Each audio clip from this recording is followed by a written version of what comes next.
উত্তর ও দক্ষিণ কর্তৃক আয়োজিত জুলাই গণ অভ্যুত্থান দিবস পালন উপলক্ষে গণ মিছিল পূর্ব সমাবেশ।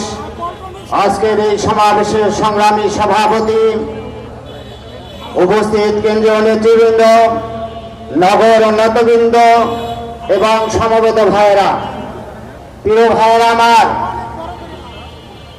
জুলাই অভ্যুত্থান হয়েছিল গোটা জাতির ভাগ্যের পরিবর্তনের জন্য, ঠিক না?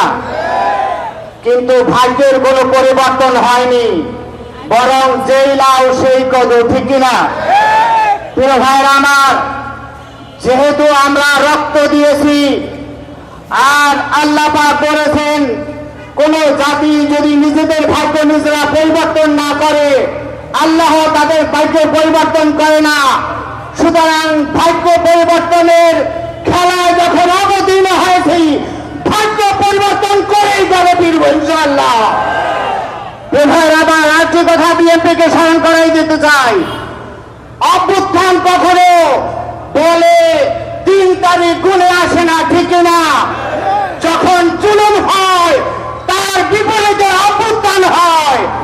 আজকে আসার সময় দেখলাম ঢাকা বিশ্ববিদ্যালয়ে লাঠির মিছিল, এটা ভালো আলামত নয়। সন্ত্রাস করে ক্ষমতায় থাকতে পারবেন না। সন্ত্রাস করে যদি ক্ষমতায় থাকা যেত, হাসিনাও তো ক্ষমতায় থাকতো, ঠিক না? অতএব শিক্ষা